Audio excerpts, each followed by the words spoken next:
నమస్తే, welcome to V digital news. ముందుగా headlines.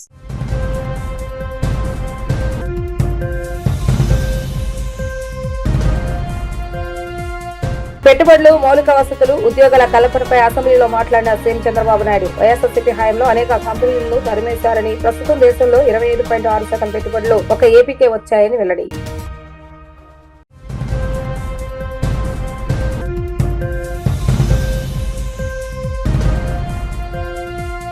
విద్యాశాఖ బడ్జెట్ రద్దుపై అసెంబ్లీలో చర్చించిన మంత్రి నారా లోకేష్, వైసీపీ పాలనలో విద్యారంగం విధ్వంసానికి గురైందని ఆగ్రహం.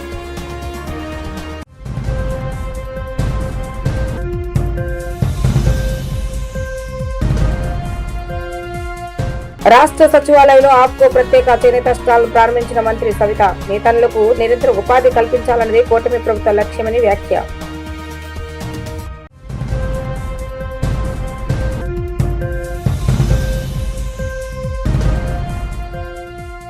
పెట్టుబడులకు ఏపీని స్వర్గధామలాగా మార్చడం, విద్యారంగంలో సంస్కరణలతో ఏపీని విజ్ఞాన కేంద్రంగా తయారు చేయడం, అతిథి దేవోభవ అన్న సూక్తిని చిత్తశుద్ధితో అమలు చేసి పర్యాటకానికి కొత్త పుంతలు తొక్కించడం, రాష్ట్ర ప్రజలందరికీ అత్యున్నత వైద్యం అందచేయడం లక్ష్యంగా ప్రభుత్వం పనిచేస్తుందని సీఎం చంద్రబాబు నాయుడు అన్నారు.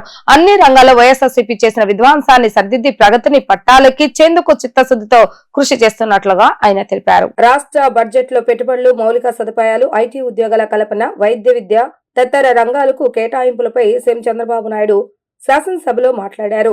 ఏపీ అంటే విశ్వాసం కల్పించామని, అందువల్లే భారత్ లో తొలి క్వాంటమ్ కంప్యూటర్ వ్యాలీ అమరావతికి వచ్చిందని స్పష్టం చేశారు. అమెరికాలో సిలికాన్ వ్యాలీ అంటే అమరావతి క్వాంటమ్ వ్యాలీకి అడ్రస్ గా మారుతుందన్నారు. వన్ ఫ్యామిలీ వన్ ఎంటర్ప్రెన్యూర్ ద్వారా ఎంఎస్ఎంఈలను ప్రోత్సహించేలాగా చర్యలు చేపట్టామని, రతన్ టాటా ఇన్నోవేషన్ హబ్ ద్వారా రాష్ట్రంలోని 5 జోన్ల ఆవిష్కరణలకు, నైపుణ్యాలకు పదును పెడుతున్నామని, మానవ వనరులను అభివృద్ధి చేయడంతో పాటు అత్యుత్తమ ఉపాధి కల్పించేలాగా ప్రభుత్వం కార్యాచరణ చేపడుతుందని వివరించారు. అనుకున్న విధంగా దిశ ఈ రోజు మీరు చూస్తే ఏఐ అనే కొందికి ఒకప్పుడు ఐటీతో స్టార్ట్ చేశాం. ఈసారి ఏఐ, దానికి చిరునామా Visakhapatnam. AI data centre, biggest data centre beginning మాత్రం ఇది. ఇలాంటివి దగ్గర 5 గిగావాట్ వరకు డేటా సెంటర్లు వచ్చే అవకాశం వస్తుంది. రెండోది క్వాంటమ్ కంప్యూటర్, అందరూ మాట్లాడుతున్నారు.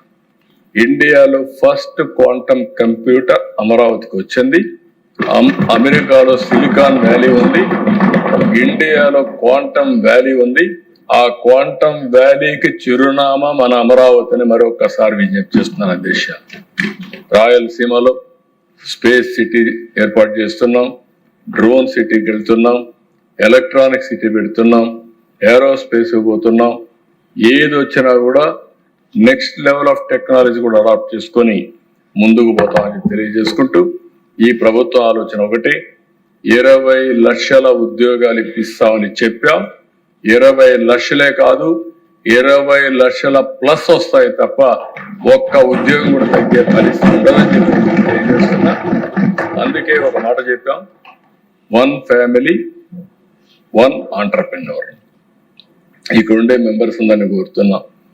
మీ నియోజకవర్గాన్ని ఒక ఆదర్శంగా తీసుకుని ఎంఎస్ఎంఈలు మీరు ప్రోత్సహించాలి. ప్రతి ఒక్కరిని ఆంటర్ప్రెన్యూర్గా తయారు చేయాలి. రతన్ టాటా ఇన్నోవేషన్ హబ్ పెట్టాం, అది అమరావతిలో పెట్టుకున్నాం.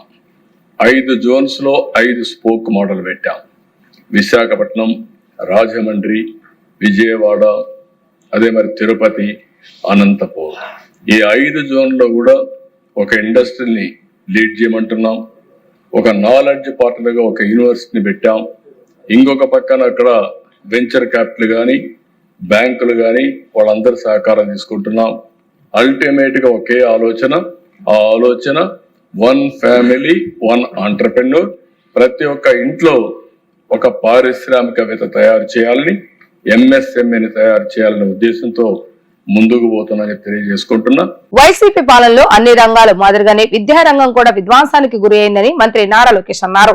10 లక్షల మంది విద్యార్థులకు ప్రభుత్వ బడులను దూరం చేశారని తెలిపారు. విద్యార్థులు ఏ బడిలో ఉన్నారో కూడా తెలియకుండా 3 లక్షల మంది వివరాలను డ్రాబాక్స్ లో ఉన్నట్లుగా చూపించి వారి పేరుతో నిధులను డ్రా చేసుకున్నారని ఆయన తెలిపారు. విద్యాశాఖ బడ్జెట్ రద్దుపై చర్చలో శాసనసభలో మంత్రి నారా లోకేష్ ప్రసంగించారు. ఈ సందర్భంగా ఆయన మాట్లాడుతూ భాగస్వామ్య పక్షాలతో చర్చించకుండా జీవో 117ను తీసుకొచ్చి పాఠశాల విద్యాశాఖను తీవ్రస్థాయిలో దెబ్బతీస్తారని చెప్పారు.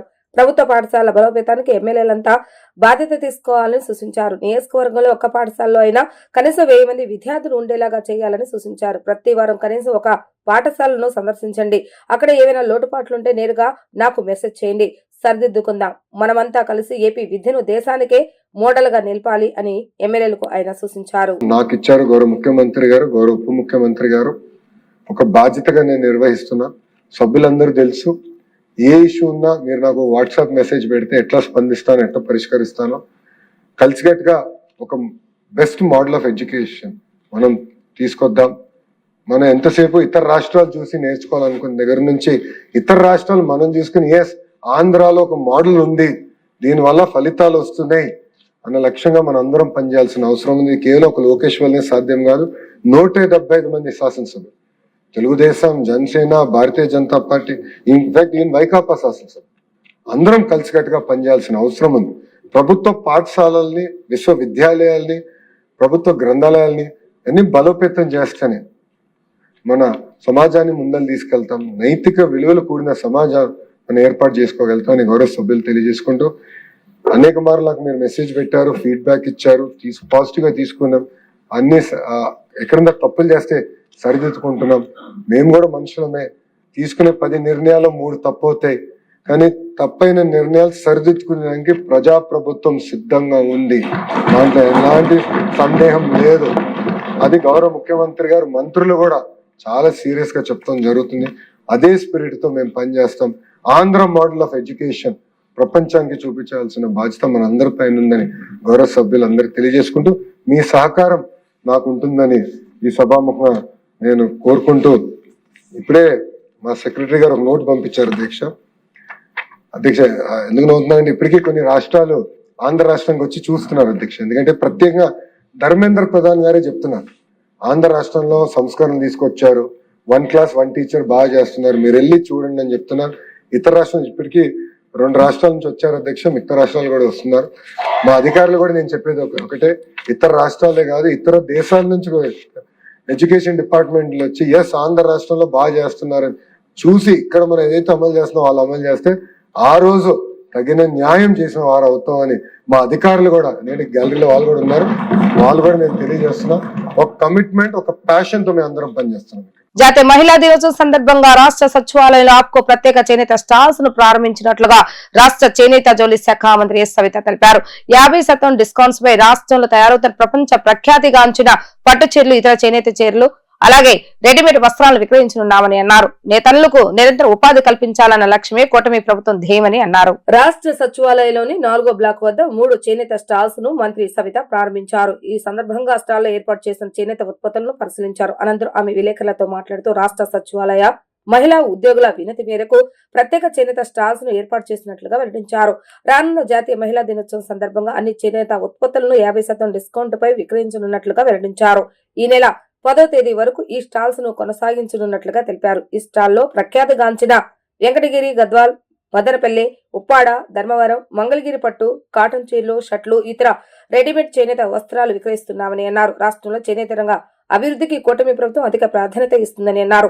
ఏప్రిల్ 1వ తేదీ నుంచి చేనేతలకు ఉచిత విద్యుత్ అమలు చేయనున్నామని అన్నారు. నేతలకు వ్యక్తిగత అభివృద్ధికి సంక్షేమ పథకాలు అమలు చేస్తున్నామని అన్నారు. చేనేత ఉత్పత్తుల అమ్మకాలు పెంచేలా ఎగ్జిబిషన్స్, చేనేత బజార్లు రాష్ట్ర వ్యాప్తంగా ఏర్పాటు చేస్తున్నామని అన్నారు.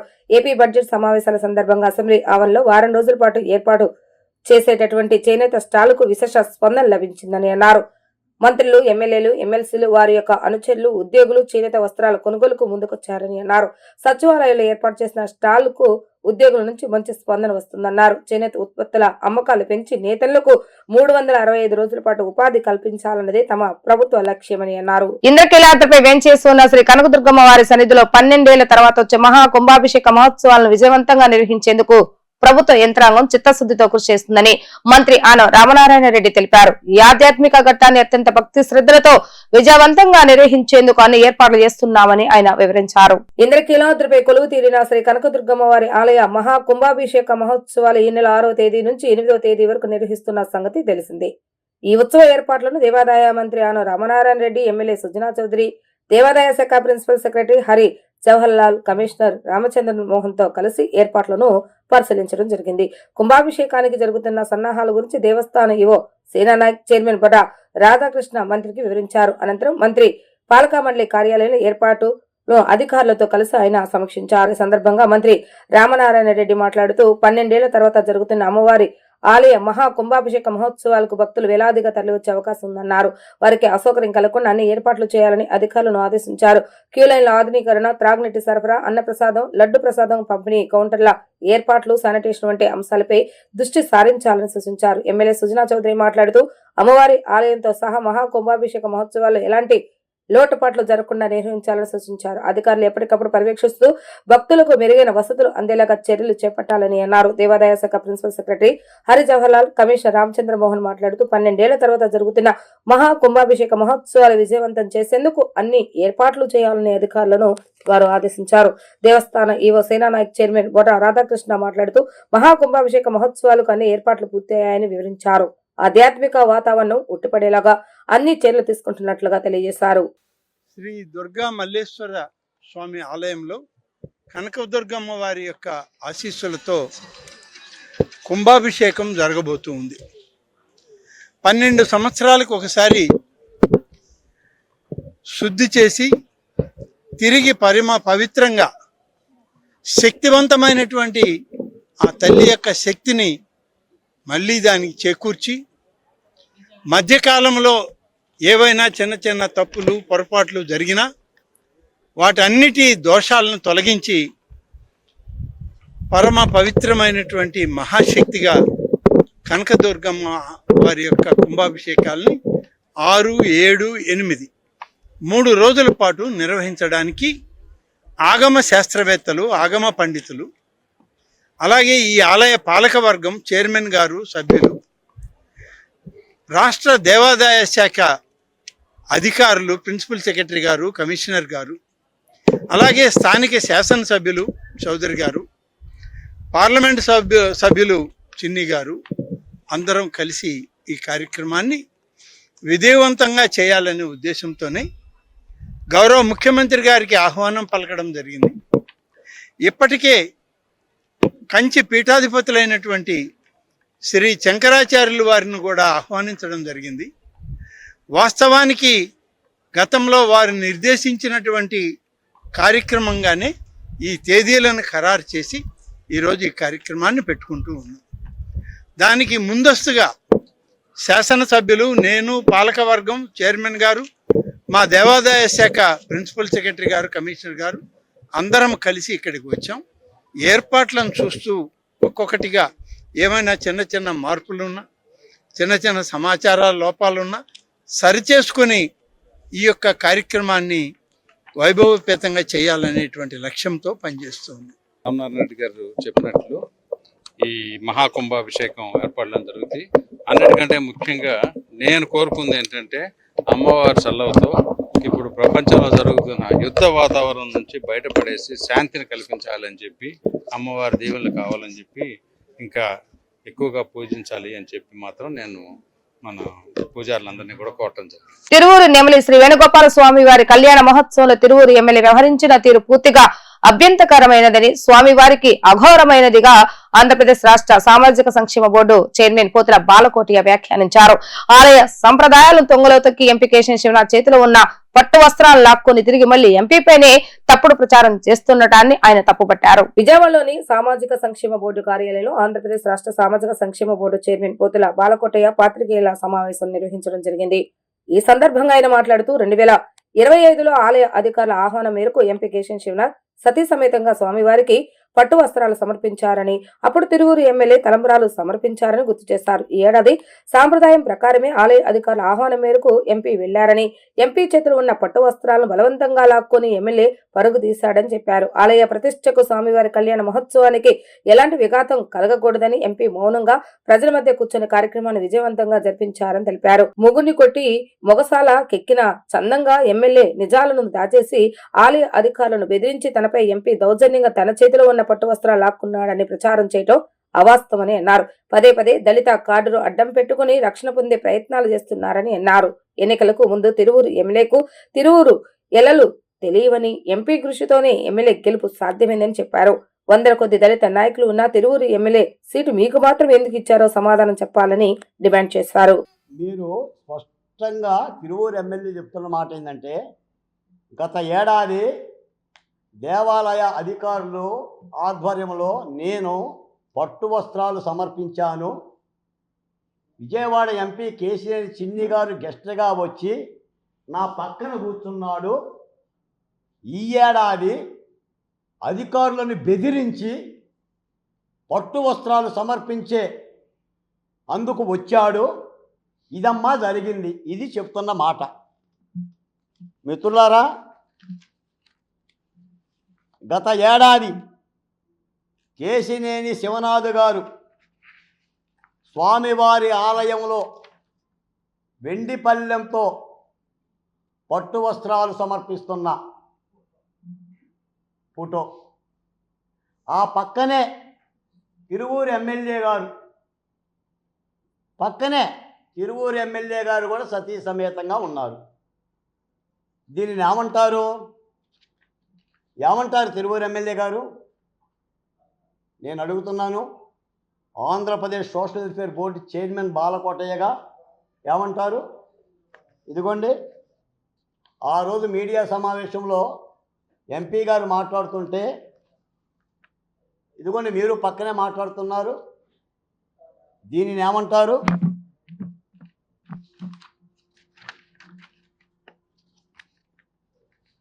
అంటే ఇలాంటి అసత్యాలను వండివార్చి నేను దళితుణ్ణి కాబట్టి ఎంపీ గారు నా మీద దాడి చేస్తున్నాడు, అలా అధికారులను బెదిరించి ఎంపీ గారు ఆలయానికి వెళ్తాడా? ఉంటుందమ్మా అలా? ఇదిగోండి సీని గారు ఎంపీ గారి సమక్షంలో మీరు మాట్లాడుతుంది. 2025లో పట్టు వస్త్రాలు ఎవరు సమర్పించారు చెప్పండి. గుండె మీద చేసుకొని చెప్పండి. పోనీ అంబేద్కర్ గారి మీద ఒట్టేసి చెప్పండి. ఇంత పచ్చబద్దాలా?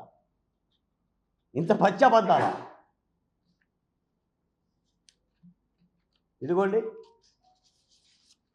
సతీ సమేతంగా వెళ్ళిన దృశ్యం పుంకాలుగా వీడియోలు ఉన్నాయి. జర్నలిస్టుల పట్ల తమ ప్రభుత్వానికి సానుకూలత ఉందని రాష్ట్ర సమాచార శాఖ మంత్రి కె పార్థసారథి వెల్లడించారు. వివిధ సందర్భాల్లో జిల్లాలో జర్నలిస్టు సంఘాల నాయకులు తమ దృష్టికి తెచ్చిన సమస్యలను చర్చిస్తుంటామని, ముఖ్యమంత్రి దృష్టికి కూడా తీసుకుని వెళ్తామని పేర్కొన్నారు. జర్నలిస్టులకు ఇల్లు, ఇంటి స్థలాలు అభ్యర్థనలను ప్రస్తావిస్తూ ఇదివరకే ఉన్న పథకంలో జర్నలిస్టులను కలిపే విషయం సానుకూలంగా పరిశీలిస్తున్నామని అన్నారు. జర్నలిస్టుల పట్ల తమ ప్రభుత్వానికి సానుకూలత ఉందని, వివిధ సందర్భాల్లో జిల్లాలో జర్నలిస్టు సంఘాల నాయకులు తమ దృష్టికి తెచ్చిన సమస్యలను చర్చిస్తుంటామని, ముఖ్యమంత్రి దృష్టికి కూడా తీసుకువెళ్తుంటామని రాష్ట్ర సమాచార శాఖ మంత్రి కె పార్థసారథి పేర్కొన్నారు. ఆంధ్రప్రదేశ్ వర్కింగ్ జర్నలిస్ట్ ఫెడరేషన్ మరియు ఆంధ్రప్రదేశ్ బ్రాడ్కాస్ట్ జర్నలిస్ట్ అసోసియేషన్ సంయుక్త ఆధ్వర్యంలో బుధవారం నిర్వహించిన చలో విజయవాడ కార్యక్రమంలో మంత్రి ముఖ్య అతిథిగా పాల్గొన్నారు. రాష్ట్ర వ్యాప్తంగా అన్ని జిల్లాల నుంచి భారీ సంఖ్యలో హాజరైన జర్నలిస్టులు Mahatma Gandhi road Raghavaiah park centre వద్ద నుండి తుమ్మలపల్లి కళాక్షేత్రం వరకు భారీగా ర్యాలీ నిర్వహించారు. అనంతరం తుమ్మలపల్లి కళాక్షేత్రంలో జరిగిన ఫెడరేషన్ రాష్ట్ర అధ్యక్షుడు ఎస్ వెంకట్రావు అధ్యక్షతన సభ జరిగింది. రాష్ట్ర నాయకులు తెలిపిన ఆయా సమస్యలపై మంత్రి స్పందిస్తూ సమస్యల పరిష్కారానికి తనవంతు కృషి చేస్తానని పేర్కొన్నారు. జర్నలిస్టుల ముఖ్య సమస్యలన్నింటినీ సీఎంతో చర్చించి పరిష్కరించే ప్రయత్నం చేస్తామని అన్నారు. జర్నలిస్టులను విస్మరించం, నిర్లక్ష్యం చేయము అని తెలిపారు. జర్నలిస్టుల ఆరోగ్య బీమా పథకంలో అంతరం లేకుండా నిరవధికంగా కొనసాగేలాగా చూస్తామని అన్నారు. ఏడాదికి 2 సార్లైనా జర్నలిస్టులకు ఉచిత వైద్య పరీక్ష నిర్వహించాలన్న విజ్ఞప్తిని ప్రస్తావిస్తూ ఐఎంఏ పెద్ద హాస్పిటల్స్ యాజమాన్యాలతో చర్చించి జర్నలిస్టులకు లబ్ధి కలిగేలాగా చూస్తామని అన్నారు. ఆంధ్రప్రదేశ్ వర్కింగ్ జర్నలిస్టుల ఫెడరేషన్ ఏపీడబ్ల్యూజెఫ్, అలానే ఆంధ్రప్రదేశ్ బ్రాడ్కాస్టింగ్ జర్నలిస్ట్ అసోసియేషన్ ఏపీబీజే ఆధ్వర్యంలో ఈవేళ రాష్ట్రంలో జర్నలిస్టులు ఎదుర్కొంటున్న సమస్యలపైన చలో విజయవాడ కార్యక్రమాన్ని నిర్వహించాం. ఈ కార్యక్రమం ప్రధానమైన ఉద్దేశం జర్నలిస్టుల పెండింగ్ సమస్యలు, సుదీర్ఘకాలంగా పరిష్కరించకుండా ఉన్న సమస్యల్ని పరిష్కరించాలన్న ప్రధానమైన డిమాండ్ తోటి ఈవేళ కొన్ని వేల మంది జర్నలిస్టులతోటి ఈవేళ విజయవాడలో ర్యాలీ నిర్వహించాం. ఈ సందర్భంగా రాష్ట్ర ప్రభుత్వాన్ని మేము కోరుకుంటున్నది ఏంటంటే, ఒక 10 సమస్యలు చాలా కాలంగా పెండింగ్లో ఉన్నాయి. అందులో ప్రధానమైంది ఒకటి జర్నలిస్టుల ఇళ్లకు సంబంధించింది. ఈ ఇళ్ల స్థలాలకు సంబంధించిన ఇష్యూ కోర్టులో ఉందన్న పేరిట చాలా కాలంగా దాన్ని నానబెడుతూ వస్తూ ఉన్నారు. దాన్ని వీళ్ళు అంటే ఈ ప్రస్తుతం ఉన్న ప్రభుత్వం కానీ ఇంతకు మునుపు ఉన్న ప్రభుత్వం కానీ వాళ్ళ ఎన్నికల్లో ఇచ్చిన హామీ మేరకి దాన్ని పరిష్కరించాలని, వాళ్ళ ఎన్నికల్లో ఇచ్చిన హామీని నెరవేర్చాలని డిమాండ్ చేస్తూ ఉన్నాం. అలానే మీడియా కమిషన్ ఏర్పాటు చేయాలన్నది మా ఫెడరేషన్ సుదీర్ఘకాలంగా డిమాండ్ చేస్తుంది. ఆ డిమాండ్ని తక్షణమే పరిష్కరించాలని కూడా మేము కోరుకుంటా ఉన్నాం. మరో ముఖ్యమైన సమస్య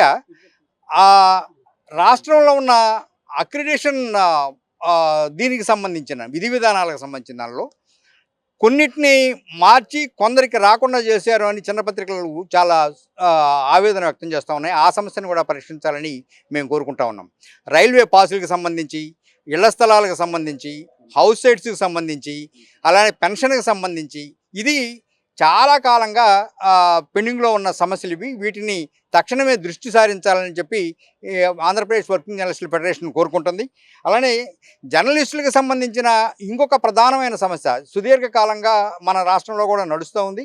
ఇంతకు మునుపు కూడా ఆ విషయం మీద బ్రాడ్కాస్టింగ్ జర్నలిస్ట్ అసోసియేషన్ తరఫున, అలాగే ఏపీడబ్ల్యూజీ తరఫున రాష్ట్ర వ్యాప్తంగా ఉన్న జర్నలిస్టులందరూ మా సమస్యలు ఇవి పరిష్కారం చేయని చెప్పి రాష్ట్ర ప్రభుత్వాన్ని ఒక విధంగా డిమాండ్ అనుకోవచ్చు, అది రిక్వెస్ట్ అనుకోవచ్చు. మొత్తం మీద కూడాను ర్యాలీగా మండుటెండలో వృద్ధులు సైతం జర్నలిస్టులు ఉన్నారు. వారందరూ 60 సంవత్సరాలు పైబడిన వాళ్ళందరూ కూడాను ప్రజా సమస్యలు పరిష్కారానికి ఏదైతే వారధిలాగా ప్రభుత్వానికి పనిచేస్తున్న జర్నలిస్టులు ఈరోజు రోడ్డు మీదకి వచ్చి మా సమస్యలు పరిష్కారం చేయాలని చెప్పి రాష్ట్ర ప్రభుత్వాన్ని డిమాండ్ చేయడం అనేది నిజంగా ప్రభుత్వం తలదించుకునే పరిస్థితి అని చెప్పొచ్చు. గతంలో కూడాను ఏపీడబ్ల్యూజీఎఫ్ ఆధ్వర్యంలో 60 సంవత్సరాల వయసున్న వెటరన్ జర్నలిస్టు కాళ్ళ పరిమితిని తగ్గించాలని గతంలో వైసీపీ ప్రభుత్వాన్ని అడగగా 2 సంవత్సరాలు తగ్గించి జర్నలిస్టులకు న్యాయం చేసింది. అంతేకాకుండా మేనిఫెస్టోలో కూడాను వైఎస్ఆర్సీపీ ప్రభుత్వం ఇళ్ల స్థలాలు పెట్టింది. దానికి సంబంధించిన కార్యాచరణ అనేది రూపొందించలేదు. అయితే మొత్తం మీద కూడా రాష్ట్రాలు మారుతున్నాయి, ప్రజల సమస్యలు మారుతున్నాయి, జర్నలిస్టుల పరిస్థితులు అలాగే ఉంటున్నాయి. వాటి సమస్యలకి పరిష్కారం చేయాలని చెప్పి గౌరవ ముఖ్యమంత్రి చంద్రబాబు నాయుడు అడుగుతున్నాం. గతంలో ఎక్రిడేషన్లు ఏ పేపరు ఏ ఛానల్ అనేది కూడా చూడకుండా ఎక్రిడేషన్లు మంజూరు చేశారు. కానీ ఈసారి ఎక్రిడేషన్లో కూడాను ఏ పేపర్, ఈ పేపర్ మాకు అనుకూలమా, ఈ ఛానల్ మాకు అనుకూలమా అనే రీతిలో కూడాను ఎక్రిడేషన్లు మంజూరు చేయడం జరిగింది. వాటిని అన్నింటినీ కూడాను పరిష్కారం కొరకు ఈరోజు యూనియన్ పెద్దలందరూ కూడా కలిసి ఒక సమావేశాన్ని ర్యాలీలాగా రాష్ట్ర వ్యాప్తంగా ఉన్న జర్నలిస్టులందరూ రావాలని కోరటం, సుమారు 2000 మంది పైగా కూడా జర్నలిస్టులు ఈరోజు ఈ ర్యాలీలో పాల్గొనడం జరిగింది. అందరికీ నమస్కారం. Working journalist, AP working journalist federation మరియు ఏపీ బ్రాడ్కాస్ట్ జర్నలిస్ట్ అసోసియేషన్ వారి ఆధ్వర్యంలో ఏర్పాటు చేసిన సమావేశానికి అధ్యక్షత వహిస్తున్న వెంకట్రావు గారికి, చేసిన జర్నలిస్ట్ సోదరులు సోదరిమణులు అందరికీ కూడా నా హృదయపూర్వక నమస్కారాలు.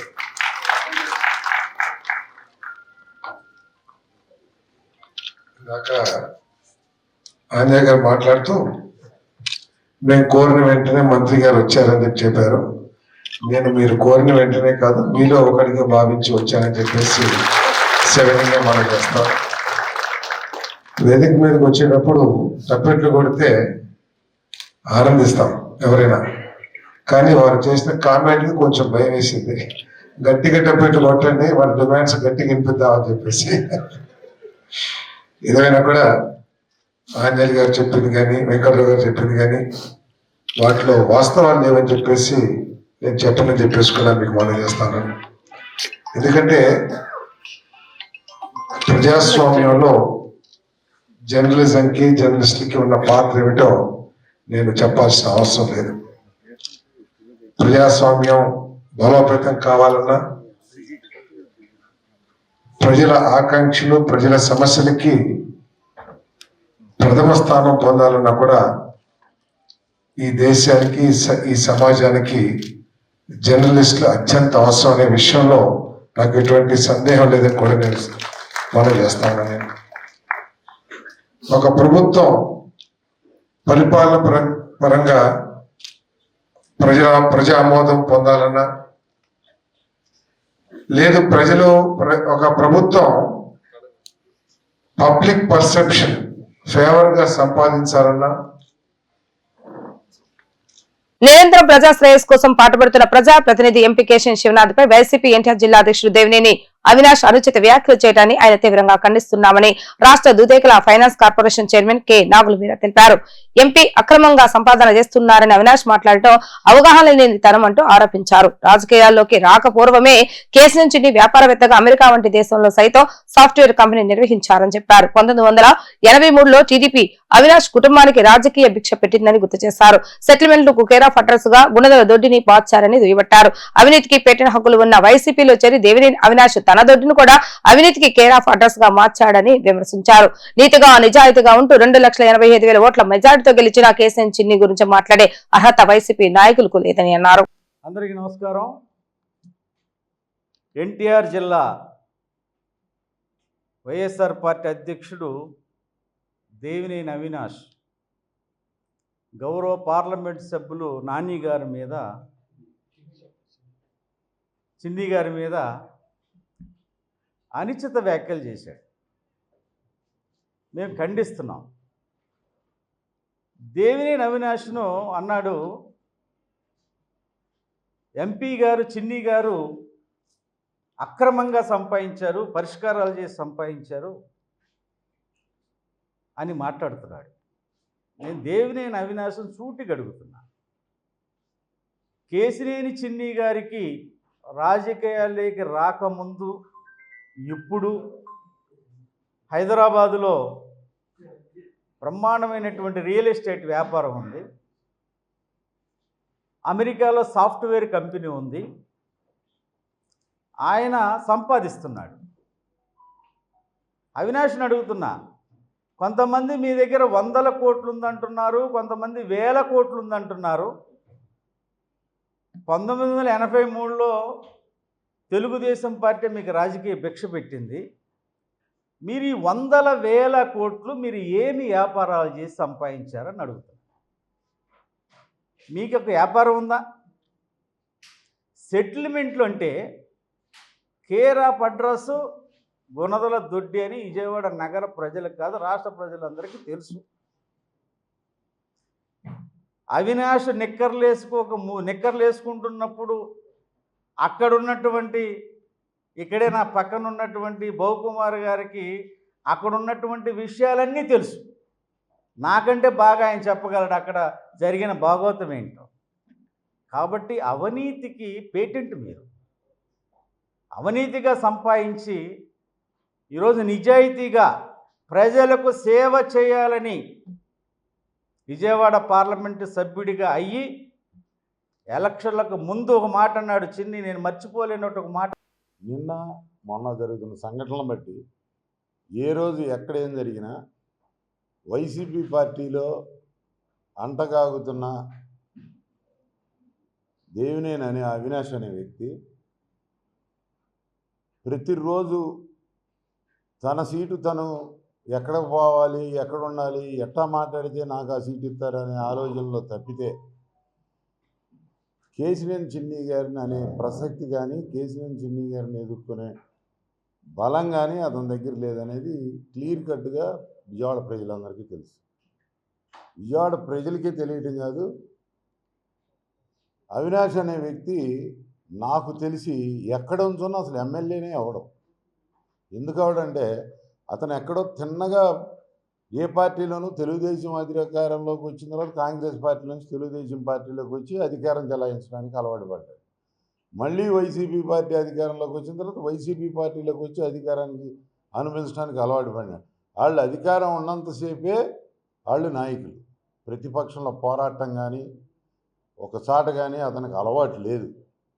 అతను అలవాటు చేసుకుందల్లా అధికారంలోకి రావటం, అధికారంలో ఉన్న పార్టీలో చేరటం, ఇళ్ళు కడతాండి ఇళ్ళ దగ్గర డబ్బులు దోచుకోవటం, అట్లాగే ఏ పంచాయతీ వచ్చినా వాళ్ళు దొడ్డు జరగాలనే కంగారులో ఆదాయం సంపాదించాలనే ఆలోచనలో తప్పితే, దానికోసం వాళ్ళకి నాయకత్వం కావాలి తప్పితే ప్రజలకు పనిచేద్దామనో లేకపోతే ప్రజల కోసం ఏదైనా పనిచేసే తత్వం ఉన్న మనుషులో వాళ్ళు కానే కాదు. ఆర్టీఐ చట్టాన్ని బలోపేతం చేయడం కోసం ఏపీ, కర్ణాటక రాష్ట్రాల సమాచార కమిషన్లు పరస్పరం సహకరించుకోవాలని నిర్ణయించుకున్నట్లుగా AP RTI chief commissioner వజ్జా Srinivasarao వెల్లడించారు. కర్ణాటక ఆర్టీఐ కమిషనర్ల బృందాన్ని ఆంధ్రప్రదేశ్ కమిషన్ సందర్శించవలసిందిగా ఆహ్వానించినట్లుగా తెలిపారు. త్వరలోనే కర్ణాటక ఆర్టీఐ కమిషనర్ల బృందం ఏపీలో పర్యటించనున్నట్లుగా Karnataka RTI incharge chief commissioner K Raman తెలిపారు. రెండు రాష్ట్రాల సమాచార కమిషన్ల మధ్య సహృద్భావ వాతావరణం ఏర్పడటం పట్ల హర్షం వ్యక్తం చేశారు. ఆర్టీఐ చీఫ్ వజ్జా శ్రీనివాసరావు నేతృత్వంలో ఏపీ ఆర్టీఐ కమిషనర్ల బృందం కర్ణాటక రాష్ట్రంలో జరిపిన 3 రోజుల పర్యటన ఇవాళ ముగిసింది. 3వ రోజు జరిగిన ముగింపు సమావేశంలో రెండు రాష్ట్రాల ఆర్టీఐ కమిషనర్లు సమావేశమై పరస్పర సహకారాన్ని ఏ విధంగా ముందుకు తీసుకు వెళ్లాలనే అంశంపై చర్చించారు.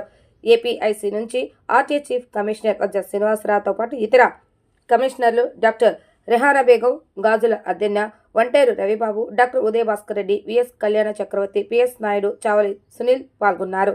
కర్ణాటక ఇన్ఛార్జ్ సిఐసికే రామన్తో పాటు ఇతర కమిషనర్లు doctor BR Mamata, S Rajasekhar, doctor Harish Kumar, Rudranna, Hattikote, Richard D'Souza, Mallesh Walwekar, Badruddin, Venkat Singh తదితరులు పాల్గొన్నారు. వార్తలు ముగించే ముందు హెడ్లైన్స్ మరొకసారి.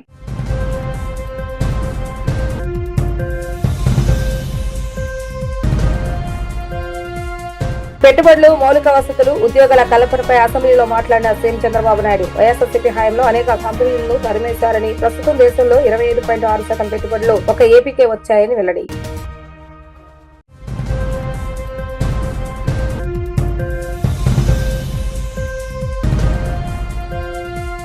విద్యాశాఖ బడ్జెట్ రద్దుపై అసెంబ్లీలో చర్చించిన మంత్రి నారా లోకేష్, వైసీపీ పాలనలో విద్యారంగం విధ్వంసానికి గురైందని ఆగ్రహం.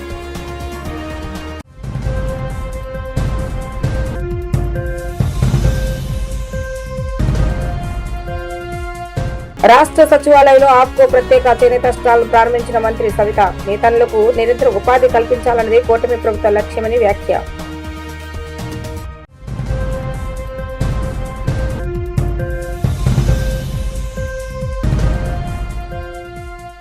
ఇవి ఈ రోజు వార్తా విశేషాలు. మరలా తిరిగి ప్రసారమయ్యే వార్తలో మళ్ళీ కలుద్దాం. అంతవరకు సెలవు. నమస్కారం.